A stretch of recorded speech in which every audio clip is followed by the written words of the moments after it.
আসসালামু আলাইকুম। সমাজবিজ্ঞান অনলাইন ক্লাসে সবাইকে স্বাগত জানিয়ে আজকে পাঠ শুরু করছি। সঙ্গে আছি আমি নূরমহল বেগম, প্রভাষক সমাজবিজ্ঞান, পাঁচরুখি বেগম আনোয়ারা ডিগ্রি কলেজ, ২৫০০ নারায়ণগঞ্জ। আজকে এখন শুরু হচ্ছে একাদশ শ্রেণী ক্লাস সমাজবিজ্ঞান দ্বিতীয় পত্র থেকে। আজকে পড়াবো দ্বিতীয় পত্র, সমাজবিজ্ঞান দ্বিতীয় পত্র, চতুর্থ অধ্যায়, বাংলাদেশের নৃতাত্ত্বিক গোষ্ঠীর জীবনধারা। নৃগোষ্ঠীর জীবনধারা, বাংলাদেশের নৃগোষ্ঠীর জীবনধারা।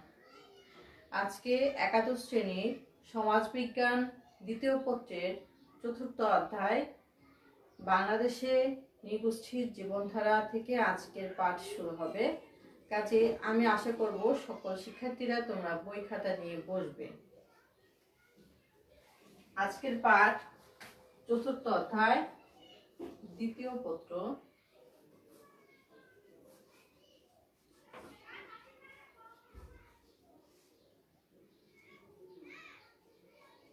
চতুর্থ অধ্যায়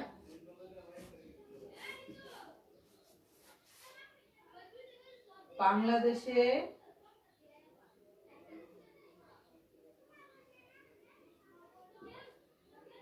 নৃগোষ্ঠীর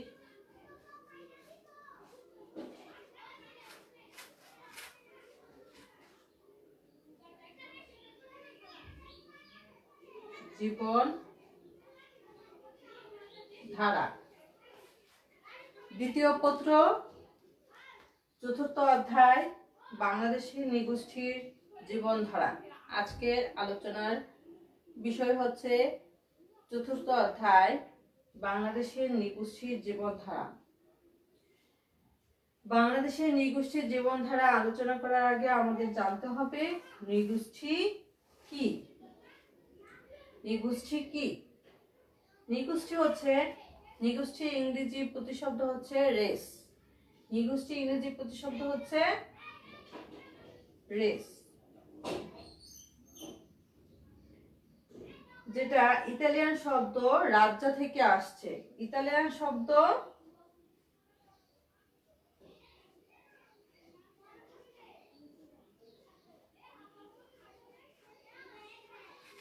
রাজ্জা,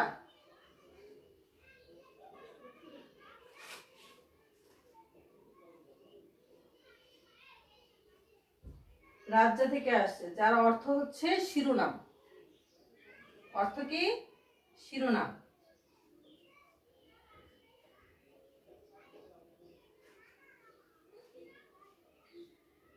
বাংলাদেশের নৃগোষ্ঠীর জীবনধারা জানতে গেলে প্রথমে আমাদের জানতে হবে নৃগোষ্ঠী কি। নৃগোষ্ঠীর ইংরেজি প্রতিশব্দ হচ্ছে রেস, যেটা ইতালিয়ান প্রতিশব্দ হচ্ছে, ইতালিয়ান শব্দ হচ্ছে রাজ্জা, যার অর্থ হচ্ছে শিরোনাম। সে অর্থে নৃগোষ্ঠী আলোচিত হয়ে আসছে, কিন্তু সমাজবিজ্ঞানী এবং নৃতাত্ত্বিকদের মতে নৃগোষ্ঠীকে এরা ইংরেজি এথনিক গ্রুপ হিসেবে ব্যবহার করতে বেশি পছন্দ করেন।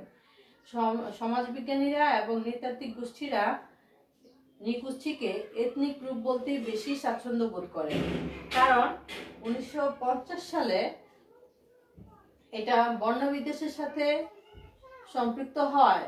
রেস শব্দটা ইউনেস্কো ব্যবহার করতে সীমাবদ্ধ করে দেন।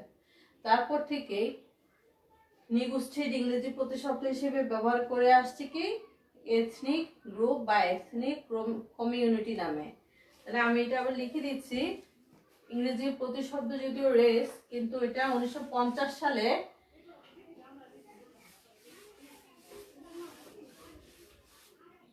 বর্ণবিদ্বেষের সাথে সম্পৃক্ত হওয়ায় ইউনেস্কো এটার ব্যবহার সীমাবদ্ধ করে দেয়। এটাকে সমাজবিজ্ঞানীরা এবং নৃতাত্ত্বিক গোষ্ঠীরা, নৃতাত্ত্বিকবিদরা এই নৃগোষ্ঠীর প্রতিশব্দ হিসেবে ব্যবহার করেছেন এথনিক গ্রুপ বা ethnic community.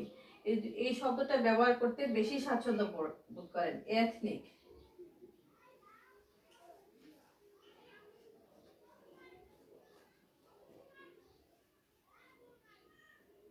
Ethnic group.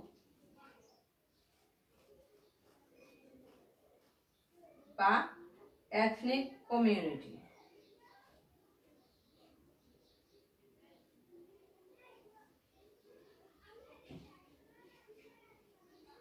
community এখন নৃগোষ্ঠীর সংজ্ঞায়নে আসে সাধারণত মানব প্রজাতির এমন একটি গোষ্ঠী যারা কি করে উত্তরাধিকার সূত্রে দৈহিক বৈশিষ্ট্যটা অর্জন করে থাকে। যারা উত্তরাধিকার সূত্রে দৈহিক বৈশিষ্ট্য একই রকমের দৈহিক বৈশিষ্ট্য অর্জন করে থাকে মূলত তারাই হচ্ছে নৃগোষ্ঠীর অধিকারী। এখন বাংলাদেশে এরকম কয়টি নৃগোষ্ঠী আছে? আমি আবার বলি যে এথনিক গোষ্ঠীর দৈহিক বৈশিষ্ট্যটা উত্তরাধিকার সূত্রে একই রকমের হয়ে থাকে, সেটাই হচ্ছে মূলত এথনিক গ্রুপ বা নৃগোষ্ঠী। এখন বাংলাদেশে বসবাস করে এরকম নৃগোষ্ঠীর সংখ্যা প্রায় 57টি আছে। বাংলাদেশে বসবাস করে এরকম নৃগোষ্ঠীর সংখ্যা 57টি। এটা শর্ট কোশ্চেনে আসে, মানে বহু নির্বাচনী প্রশ্ন এবং জ্ঞানমূলক প্রশ্নে এটা বরাবরই আসে। বাংলাদেশে মোট কতটি নৃগোষ্ঠীর দল এই বাংলাদেশে বসবাস করে? সোজাসাপটা উত্তর হচ্ছে 57টি নৃগোষ্ঠীর দল এই বাংলাদেশে বসবাস করে। কয়টা? 57টি। বাংলাদেশ ভূখণ্ডে 57টি নৃগোষ্ঠী বসবাস আছে। তার মধ্যে আজকে আলোচনা করব, তার মধ্যে প্রধান হচ্ছে চাকমা। চাকমা একটা নৃগোষ্ঠী, যেটা আজকে আলোচনার মূল বিষয়। তাহলে আমরা আজকে আলোচনা করব কোন নৃগোষ্ঠীর জীবনধারা নিয়ে? চাকমা।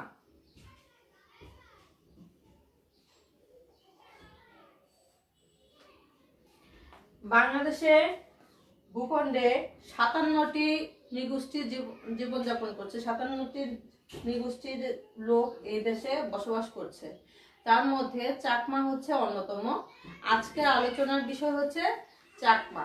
আমরা আজকে চাকমার জীবনধারা সম্পর্কে জানবো, ঠিক আছে? তাহলে আসো, চাকমারা কোথায় বাস করে? চাকমারা কোথায় বাস করে? চাকমারা বাস করে আমাদের দক্ষিণ পূর্বাঞ্চলের জেলা, পার্বত্য জেলা, যেটা বর্তমান রাঙ্গামাটি, বান্দরবন, রাঙ্গামাটি, খাগড়াছড়ি, বান্দরবন, এই 3টা জেলা নিয়ে পার্বত্য জেলা চট্টগ্রাম। এই 3টা জেলাতে চাকমাদের বসবাসটা সবচেয়ে বেশি। এখানে 3টা জেলাতে বসবাস করলেও রাঙ্গামাটি জেলায় সবচেয়ে বেশি চাকমার বসবাস। তারপরে আছে খাগড়াছড়ি, আর বান্দরবনে অল্প কিছু সংখ্যক লোক চাকমা বসবাস করে।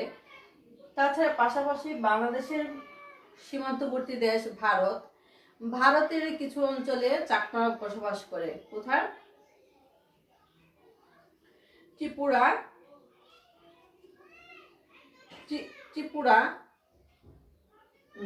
হরিণাচল, ত্রিপুরা, মিজোরাম এবং হরিণাচল প্রদেশে চাকমাদের বসবাস।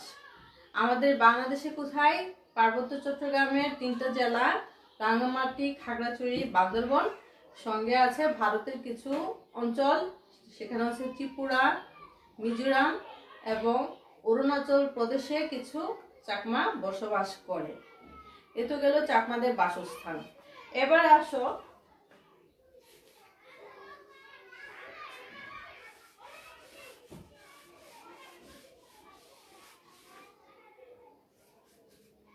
চাকমাদের নামকরণ।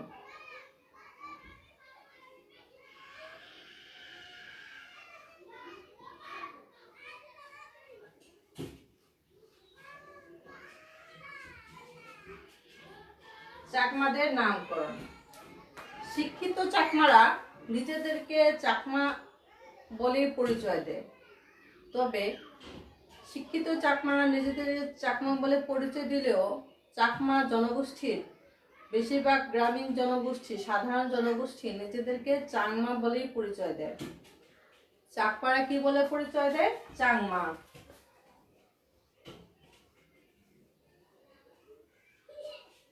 নিজেদেরকে চাংমা বলে পরিচয় দেয়। তোমরা দেখতে পাচ্ছ কি?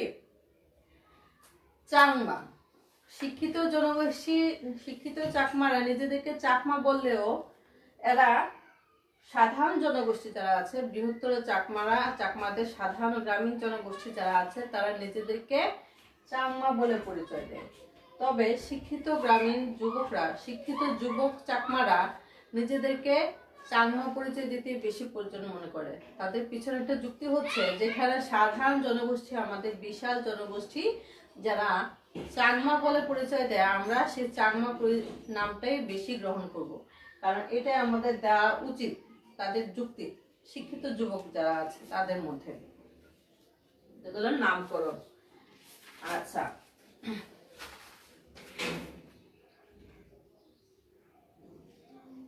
এবার আসো চাকমাদের নৃগোষ্ঠীগত পরিচয়। চাকমারা কোন নৃগোষ্ঠীর অন্তর্ভুক্ত?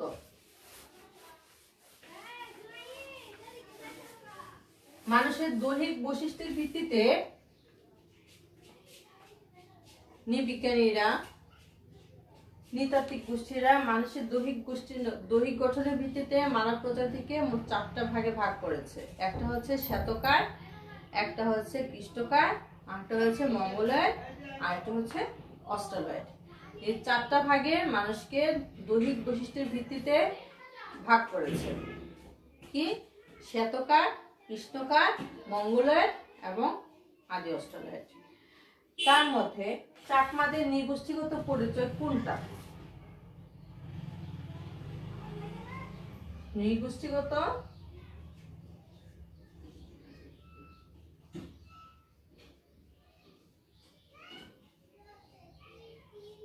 পরিচয়। চাকমাদের দৈহিক বৈশিষ্ট্য, স্যার রিজলের মতে চাকমাদের দৈহিক বৈশিষ্ট্যের 84.5 ভাগে হচ্ছে মঙ্গোলীয় প্রভাব। 84.5 ভাগ হচ্ছে মঙ্গোলীয় প্রভাব।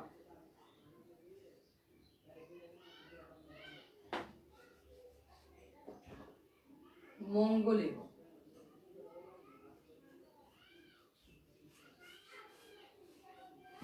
কি বলেছি? দৈহিক গঠনের ভিত্তিতে মানব প্রজাতিকে 4টা ভাগে ভাগ করা হয়েছে। একটা হচ্ছে শ্বেতকায়, মানে শ্বেত বর্ণের অধিকারী, একটা হচ্ছে কৃষ্ণকায়, যেটাকে আমরা বলি নিগ্রু, একটা হচ্ছে মঙ্গোলীয়, যেটা চীনা, জাপান, কোরিয়ার মানুষ, আরেকটা হচ্ছে আদি অস্ট্রালয়েড। এখন চাকমাদের নৃগোষ্ঠীগত পরিচয়ের মধ্যে তাদের মধ্যে বেশিরভাগই হচ্ছে 84 এটা স্যার রিজলের মতে 84.5 ভাগেই হচ্ছে এরা মঙ্গোলীয় প্রভাবে মঙ্গোলীয় নৃগোষ্ঠীর অন্তর্ভুক্ত। তাদের ওষ্ঠাধর পাতলা, তাদের মুখমণ্ডল হচ্ছে গোলাকার, ঠোঁট পাতলা, নাক চ্যাপ্টা, চোখ কালো, চুল কালো কিন্তু চুল সোজা। এই দেহের আকার বেটে এবং মাঝারি ধরনের হয়ে থাকে, বেটেও হয়ে থাকে, মাঝারি ধরনের হয়ে থাকে এবং সুঠাম দেহের হয়ে থাকে। এরা সাধারণত চাকমারা পাহাড়ি অঞ্চলে বসবাস করে বিধায় পাহাড়ি উঁচু নিচু রাস্তায়, পাহাড়ি এলাকায় যে উঁচু নিচু অবস্থাটা আছে সেখানে এদের চলাফেরাটা বেশি হয়, তাদের গঠনটা ওরকমটাই হয়। কাজে এদের নৃগোষ্ঠীগত পরিচয় দিতে গেলে প্রথমে দেখা হয় এদের মুখমণ্ডলটা কেমন। মুখমণ্ডলটা গোলাকার, এদের নাকটা চ্যাপ্টা, চোখ গোলাকার হলেও এদের চোখের বর্ণ হচ্ছে কালো, মাথার চুল কালো কিন্তু মাথার চুল সোজা। নিগ্রুতে দেখবা চুল কুকড়ানো থাকে, ঠোঁটটা মোটা ভারী বাইরের দিকে ঝুলে থাকে।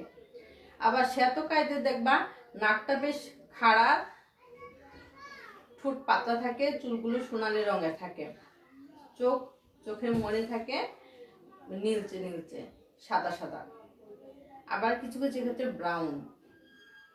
তেমনি মঙ্গোলীয়দের প্রভাবটা হচ্ছে এরকমই, এদের মুখমণ্ডল হবে কি গোলাকার, চাকমাদেরও ঠিক গোলাকার, তারপরে নাকটা হচ্ছে চ্যাপ্টা, ওষ্ঠাধর লিপ হচ্ছে পাতলা এবং উচ্চতাটা খুব একটা বেশি না, খুব মাঝারি ধরনের এবং বেটেও হয়ে থাকে।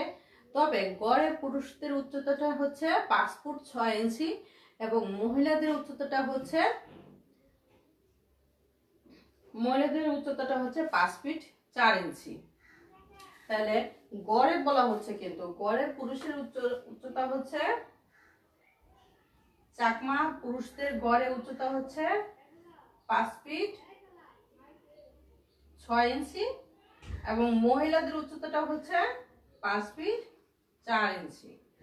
এটা হচ্ছে গড়ে। তাহলে আমাদের নিগোষ্ঠীগত পরিচয় গেল চাকমাদের। আশা করি তোমাদের বুঝতে সমস্যা হচ্ছে না।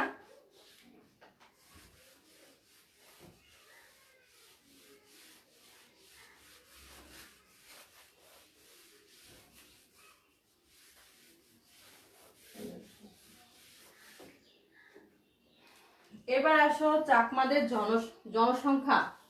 3টা জেলা, আমাদের বাংলাদেশের 3টা জেলায় চাকমারা বসবাস করে। চাকমাদের জনসংখ্যা, চাকমারা ঠিক বৃহত্তর, আমাদের দেশে যতগুলো 57টি নৃগোষ্ঠী আমাদের বাংলাদেশে বসবাস করে তার মধ্যে চাকমারা হচ্ছে বেশ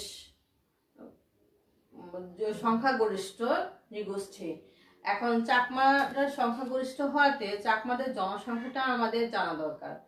চাকমারা 1981 সালে একটা আদমশুমারি হয়, যেটা 1983 সালে প্রকাশ পায়। সেখানে চাকমা জনগোষ্ঠীটা দেখানো হয়েছে 2,12,577 জন। 2,12,577 জন। কত সালে? 1981 সালে একটা আদমশুমারি হয়, মানসিক লোক গণনার অনুষ্ঠান হয়, যেটা প্রকাশ পায় 1983 সালে। সেখানে চাকমা জনসংখ্যা ছিল তখনকার সময়ে 2,12,577 জন। তারপর 1991 সালে আবার লোক গণনা হয়, আদমশুমারি হয়, তখন চাকমা জনগোষ্ঠী হয় 2,52,485 জন। 81 সালে হয় 2,12,577 জন, আর 91 সালে আসে 2,52,485 জন। সেটা আবার 2011 সালের পরিসংখ্যান অনুযায়ী, এটা নতুন, 2011 সালে আসে, এটার পরিসংখ্যানে জনসংখ্যা আরো বেশি বৃদ্ধি পায়। দিন দিন জনসংখ্যা বৃদ্ধি পাচ্ছে। আমাদের যে সমতলবাসী আমরা বাঙালি যেমনটা আছি, তেমনটা চাকমাদের বেলাও তাদের জনসংখ্যা বেড়ে যাচ্ছে। সেক্ষেত্রে 2011 সালের জনসংখ্যা ছিল, 2011 সালের জনসংখ্যা এসে দাঁড়ায় 4,44,748 জন। এটা হচ্ছে চাকমা জনসংখ্যা 2011 সাল। বর্তমানে চাকমাদের জনসংখ্যার এটা পরিসংখ্যানটা সঠিকভাবে এখনো আসেনি, তবে এ থেকে বাড়বে বই, এর থেকে কমবে না।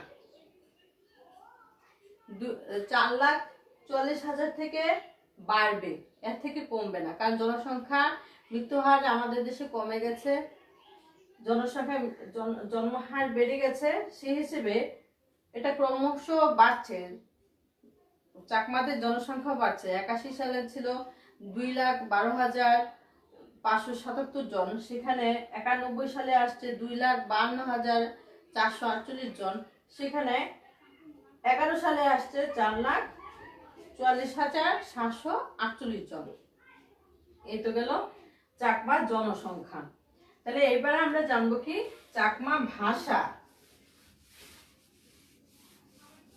তারা আমাদের বাংলা ভাষাভাষী মানুষদের থেকে, বাংলাদেশের একই ভূখণ্ডে বসবাস করে, একই সরকারি নির্দেশ অনুযায়ী চলে, তা সত্ত্বেও তাদের জীবনধারাটা আলাদা।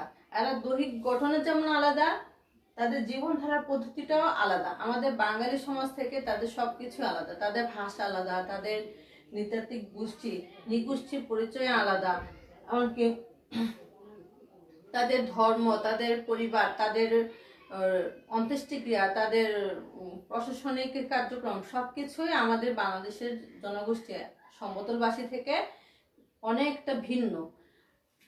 যার জন্য এই অধ্যায় শিরোনামই হয়েছে বাংলাদেশের নৃগোষ্ঠীর জীবনধারা। এখন এই নৃগোষ্ঠীর জীবনধারায় আসছে চাকমাদের ভাষা। চাকমাদের নিজস্ব ভাষা আছে, যে ভাষাটাকে এরা বলা হয়, এরা বলে চাংমা ভাষা। চাকমাদের ভাষা, নিজস্ব যে ভাষা আছে সেটাকে বলা হয় চাংমা ভাষা।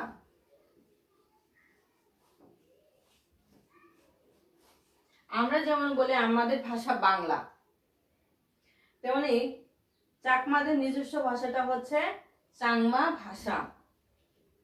তারা কি করে, চাকমারা তিব্বত বর্মন পরিবারভুক্ত, প্রাচীনকাল থেকে চাকমারা তিব্বত বর্মন পরিবারভুক্ত আরাকানি ভাষা এরা ব্যবহার করে আসছে তাদের লিপিতে। তাদের নিজস্ব লিপি আছে, যে লিপিটা তারা আবার লিখতে গেলে নিজস্ব লিপি থাকলেও এরা লিখে ওই লিপিটা ব্যবহার করে বাংলা হরফে ওই তাদের লিপিটা ব্যবহার করে আসছে। এবং তারা আরাকানি ভাষা ব্যবহার করলেও বর্তমানে তারা ইন্দো ইউরোপিয়ান বাংলা ব্যবহার করে আসছে। বাংলা ভাষাভাষী একটা উপভাষা এরা কথা বলে বা ব্যবহার করে। তাহলে এদের নিজস্ব ভাষাটা হচ্ছে চাংমা ভাষা। তারা আরাকানি ভাষা ব্যবহার করলেও তারা ইন্দো ইউরোপিয়ানের ভাষা উপভাষা একটা পরিবারভুক্ত বাংলা উপভাষা এরা ব্যবহার করে আসছে। তাদের নিজস্ব লিপি থাকলেও এরা বাংলা হরফটাই বেশি ব্যবহার করছে। তাহলে এবার আসো তাদের ধর্ম।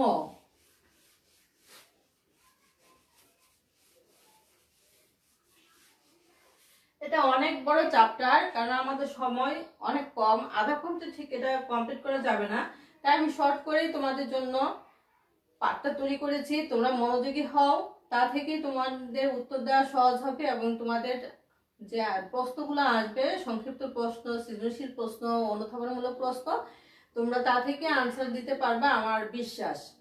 তাহলে এখন হচ্ছে ধর্ম। ধর্ম চাকমাদের ধর্মটা কি? মূল ধর্মটা হচ্ছে এরা বৌদ্ধ ধর্মাবলম্বী। চাকমাদের মূল ধর্মটা হচ্ছে বৌদ্ধ ধর্মাবলম্বী। এরা বৌদ্ধ ধর্মের অনুসারী। প্রতিটা চাকমা গ্রামে প্রতিটা গ্রামেই বৌদ্ধ মন্দির বা ক্যাং দেখতে পাওয়া যায়। আর বৌদ্ধ মন্দিরে কি থাকে? বৌদ্ধ ভিক্ষু বা শ্রামণ থাকেন, যারা বৌদ্ধ ধর্মের আচার অনুষ্ঠান পালন করে থাকেন। তাহলে এদের ধর্ম আমরা কি জানলাম? এদের ধর্ম হচ্ছে বৌদ্ধ। চাকমারা বৌদ্ধ ধর্মাবলম্বী।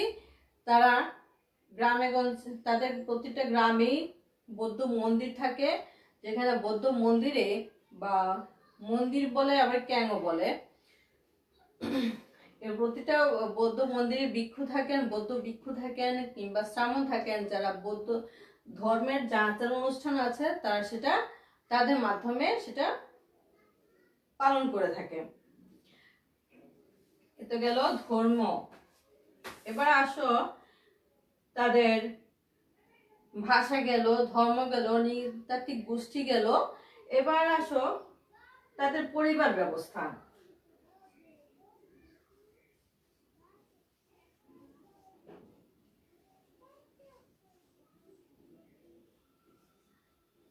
পরিবার ব্যবস্থা চাকমারা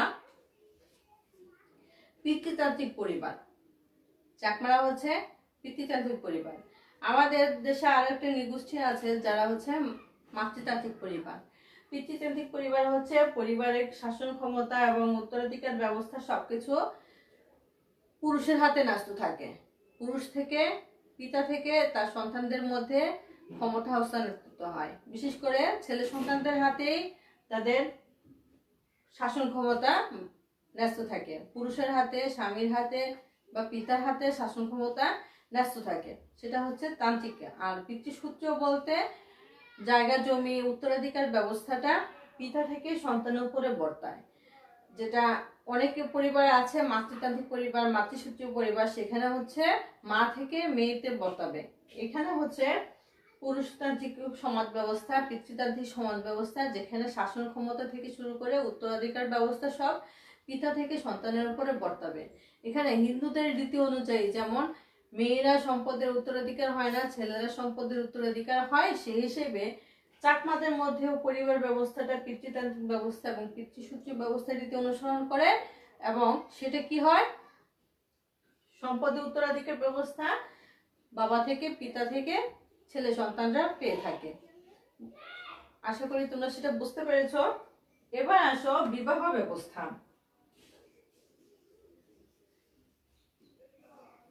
বিবাহ ব্যবস্থা চাকমাদের মধ্যে 7 পুরুষের মধ্যে বিবাহ নিষিদ্ধ, তবে ক্রস কাজিন বিবাহ অনুমোদিত। ক্রস কাজিন বিবাহ হচ্ছে মামাতো ভাই বোনদের মধ্যে বিবাহ। প্যারালাল কাজিন বিবাহটাও অনুমোদিত, সেখানে ফুফাতো ভাই বোনদের মধ্যে বিবাহ অনুষ্ঠিত হয়। এদের মধ্যে 7 পুরুষের মধ্যে নিজ গোষ্ঠীর মধ্যে বিবাহটা নিষিদ্ধ। তাহলে এখানে প্যারালাল কাজিন ক্রস কাজিন বিবাহ অনুমতি হলেও তাদের নিজ গোষ্ঠীর মধ্যে 7 পুরুষের মধ্যে বিবাহ নিষিদ্ধ।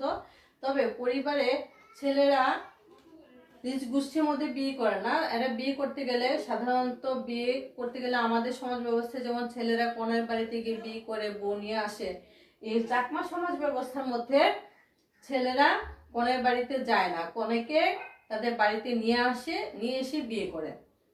তবে এরা বিয়ের পর বাবার গৃহে বসবাস করে। এখানে একটা নিয়ম আছে যে এরা কনের বাড়ি থেকে কনেকে তুলে নিজের বাড়িতে এনে এরা বিয়ে করে। তবে বিয়েতে যারা উপস্থিত থাকে প্রত্যেকের অনুমতি নিয়ে এতে বিয়ে করতে হয়। এদের মধ্যে বিবাহ ব্যবস্থা এর মধ্যে বিধবা বিবাহ অনুমোদিত আছে, এমনকি বহুশ্রী বিবাহ এদের মধ্যে অনুমতি আছে। তবে বিবাহের মধ্যে বিবাহ বিচ্ছেদের ব্যাপারটা খুব কম চোখে পড়ে। যদি বিবাহ বিচ্ছেদ ঘটে তাহলে সেক্ষেত্রে কি হয়, গ্রামে সালিশ দরবারের মাধ্যমে বিবাহ বিচ্ছেদের ব্যবস্থা করা হয়। সালিশে যদি কনে পক্ষে দোষী থাকে, কনে দোষী থাকে, তাহলে বর পক্ষ থেকে যে গয়নাগাটি দেওয়া হয়, পোশাক পরিচ্ছদ দেওয়া হয় তা ফেরত দিতে হয়। আর যদি ছেলে দোষী হয় তাহলে ছেলেকে জরিমানা দিয়ে ওই বিবাহ বিচ্ছেদের কার্যক্রমটা সম্পন্ন করা হয়। বোঝা গেল আশা করি। তাহলে এবার আসো গ্রাম সমাজ ব্যবস্থার চাকমা সমাজ ব্যবস্থার নেতৃত্বটা, যেটা প্রশ্নে বেশিরভাগই আসে। চাকমা সমাজের নেতৃত্ব,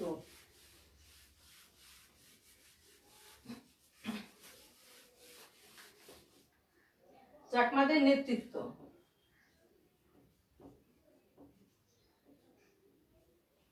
চাকমাদের নেতৃত্বে, চাকমা সমাজের নেতৃত্বে কেন্দ্রে থাকে রাজা। চাকমা সার্কেল থাকে, যে সার্কেলে কেন্দ্রে থাকে হচ্ছে রাজা। রাজাটা চাকমাদের মধ্যে বংশ পরম্পরায় নিযুক্ত হন। চাকমা রাজা চাকমা সমাজে খুবই সম্মানের এবং খুবই শ্রদ্ধার পাত্র। মানে বংশ পরম্পরা হবে, রাজার পুত্র রাজা হবে, এই রীতিটা এদের মধ্যে প্রচলিত। কাজেই চাকমা সমাজে নেতৃত্বের প্রধান হচ্ছে সার্কেল। নেতৃত্বের মধ্যে হচ্ছে সার্কেল, প্রথম হচ্ছে সার্কেল।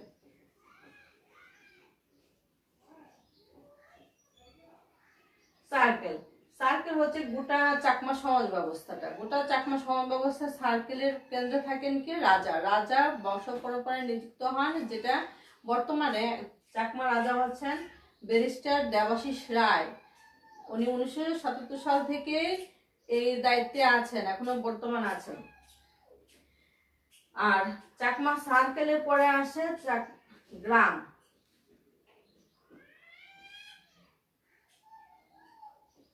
গ্রাম বা মৌজা। চাকমা সার্কেলের পরে আসছে গ্রাম বা মৌজা। গ্রাম বা মৌজার প্রধান হচ্ছে হেডম্যান। হেডম্যান চাকমা রাজা সুপারিশ ক্রমে ডেপুটি কমিশনার চাকমা মৌজার প্রধানকে নিয়োগ করেন। মৌজার প্রধান বা গ্রাম প্রধান গ্রামের বিচার আচার শান্তি শৃঙ্খলা রক্ষা করেন। এমনকি স্থান পর্যায়ে তারা কি করে, স্থানীয় পর্যায়ে এরা খাজনা আদায়ের দায়িত্বে থাকেন। গ্রাম বা মৌজার এখানে হচ্ছে রাজা, চাকমা রাজা, আর এখানে হচ্ছে হেডম্যান।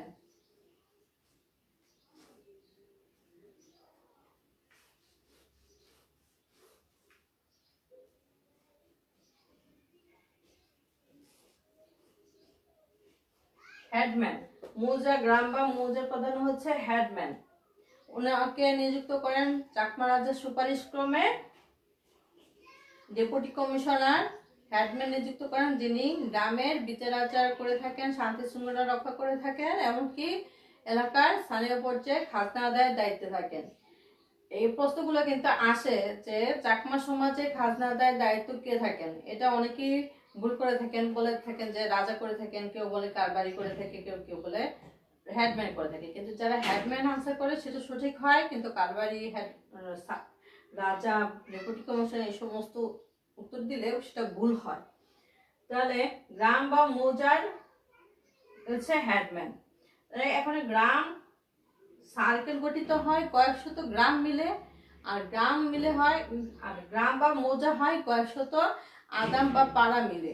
কয়েকটা পাড়া বা আদাম মিলে হয় একটা গ্রাম। এই গ্রামের প্রধান থাকেন হেডম্যান হেডম্যানের কাছে দায়িত্ব থাকে খাজনা আদায়। তারপরে হচ্ছে কি আদাম, আদাম বা পাড়া। চাকমা সমাজের নেতৃত্বটা দেখো, প্রথমত আছে সার্কেল। চাকমা সমাজের সার্কেল, কয়েকশত গ্রাম মিলে একটা সার্কেল হয়, যেটা নেতৃত্বে থাকে রাজা। আর কয়েকটা পরিবার বা আদাম মিলে হয় একটা গ্রাম। তারপরে কয়েকটা পরিবার মিলে হয় একটা আদাম। তাহলে আদামের নেতৃত্বে যে থাকে তাকে বলা হয় কারবারি।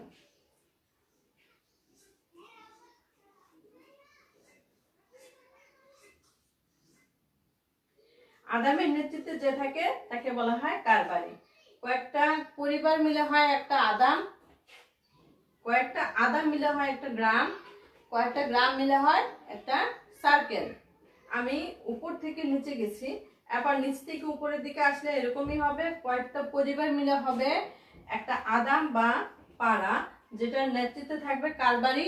আর কারবারি আদাম বা পাড়ার শান্তি শৃঙ্খলা রক্ষা করবেন, এমনকি হেডম্যানকে খাজনা আদায়ে সহযোগিতা করবেন।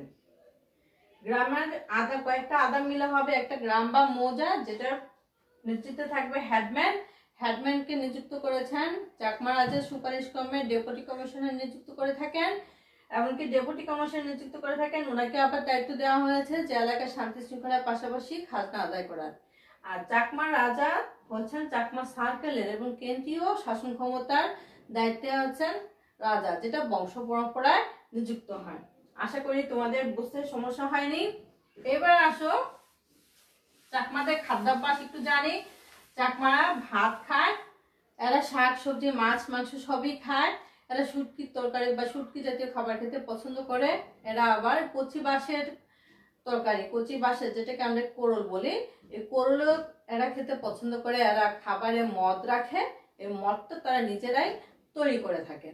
তাহলে তাদের খাদ্যাভ্যাসে কি আসছে, এরা ভাত খায়, মাছ মাংস সবজি সবই খায়। তাদের পছন্দের খাবার হচ্ছে শুটকি। তারা কচি বাঁশের তরকারি, কোরলের তরকারিও পছন্দ করে। তারা খাবারে মদ রাখে, যে মদটা এরা নিজেরা তৈরি করে থাকে। এদের অর্থনীতি জানা হলো না। অর্থনীতিটা হচ্ছে এরা জুম চাষের উপর নির্ভরশীল।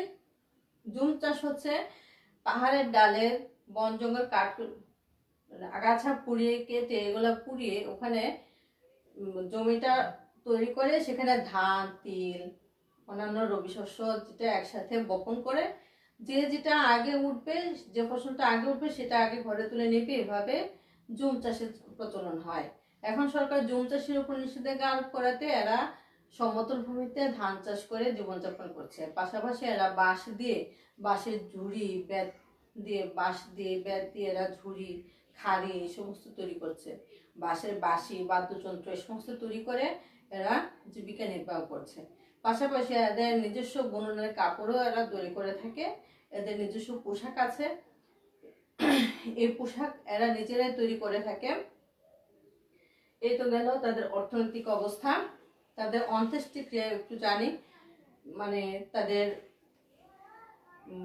মৃত্যুর পর এরা যে ব্যবস্থাটা নিয়ে থাকে মানুষ মারা গেলে, সেটাকে বলা হয় অন্ত্যেষ্টিক্রিয়া। এই অন্ত্যেষ্টিক্রিয়াটা এরা বুধবারে অন্ত্যেষ্টিক্রিয়া বলতে এরা মৃতদেহটাকে পুড়ায়। চাকমারা মৃতদেহ পুড়িয়ে ফেলে। তো পুড়িয়ে ফেলে, কিন্তু বুধবারে মৃতদেহ পুরানোর বিধান নাই। এরা বুধবারে মৃতদেহ পুড়াবে না। আবার 7 বছরের কম যারা, তাদেরকে পুড়াবে না, তাদেরকে মাটি চাপা দিবে। আর মৃত ব্যক্তির আত্মার জন্য, আত্মার শান্তির জন্য এরা 7 দিন নামে একটা অনুষ্ঠান আয়োজন করে, যে অনুষ্ঠানে এরা খাদ্য অর্থ মদ এগুলো এরা মৃত ব্যক্তির আত্মার উদ্দেশ্যে উৎসর্গ করে। তাহলে ধারণাটা পুরো হলো কি, যে এরা কি করে,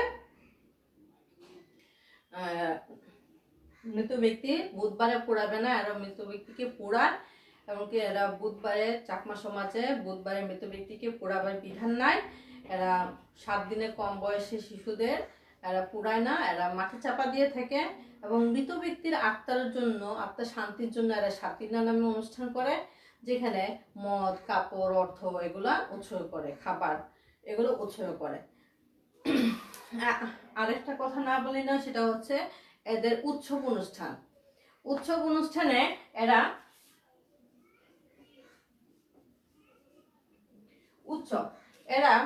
বিজু নামে একটা অনুষ্ঠান করে, সেটা হচ্ছে চৈত্র মাসের শেষ 2 দিন এবং বৈশাখ মাসের প্রথম দিন, মোট 3 দিন এরা বিজু নামের একটা উৎসব অনুষ্ঠান আয়োজন করে থাকে 3 দিন ব্যাপী।